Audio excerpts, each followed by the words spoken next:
This is becoming a pandemic of the unvaccinated. We are seeing an outbreak of the unvaccinated. I want to be crystal clear about what's happening in the country today. We have a pandemic of the unvaccinated. Okay, the echo chamber. But is that true? The Biden administration has been citing data that 99% of COVID deaths and 95% of hospitalizations are among the unvaccinated. Well, it turns out that statistic is grossly misleading, something the CDC director inadvertently admitted today.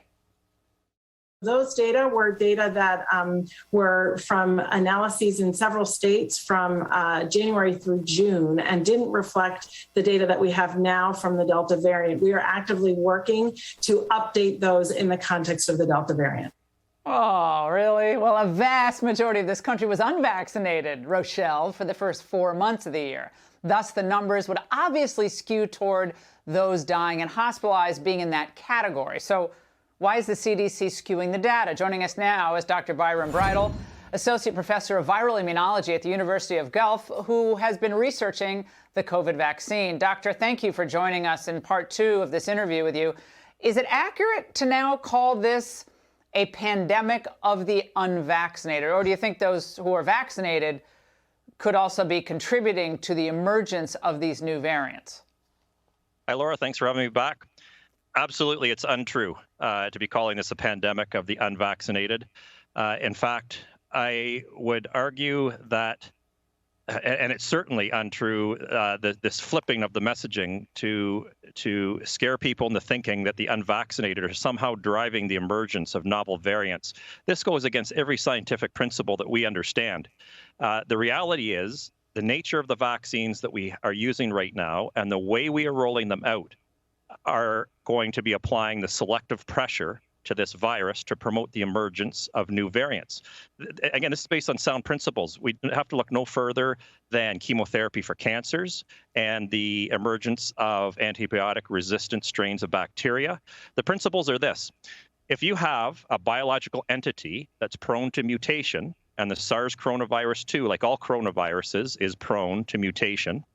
So if you have a biological entity like that, and you apply a narrowly focused, selective pressure that is non-lethal, and you do this over a long period of time, this is the recipe for driving the emergence of novel variants. And that's exactly what we're doing. Our vaccines are focused on a single protein of the virus, so the virus only has to alter one protein, and the vaccines don't come close to conferring sterilizing immunity.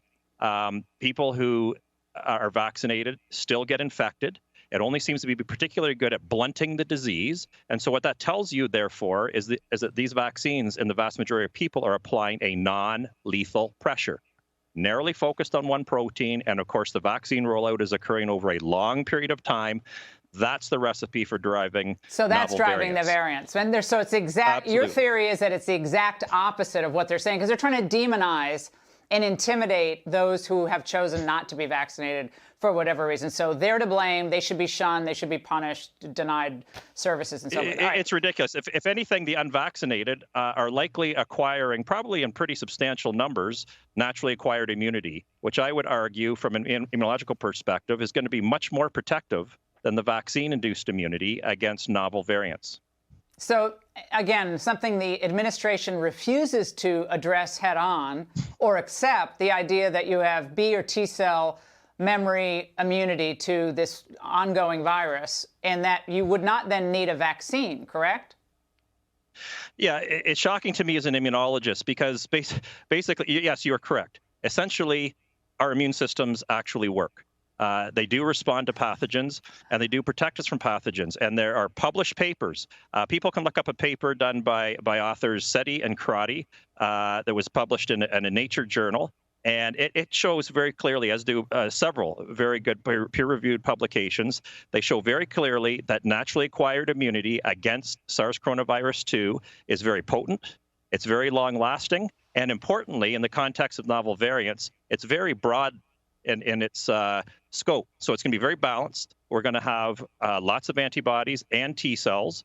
And the thing is, it targets multiple components of the virus. And this not is very just the one protein, what not I just said. Yeah, not exactly. just the one protein. And exactly. That's why so that's just it. So variants will occur. Yeah, exactly. So variants will occur that are going to be able to bypass the vaccine-induced immunity, but those viruses aren't going to be changing all the other components that people who have naturally responded are protected against.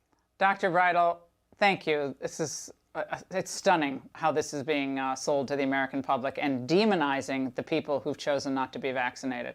Thank you.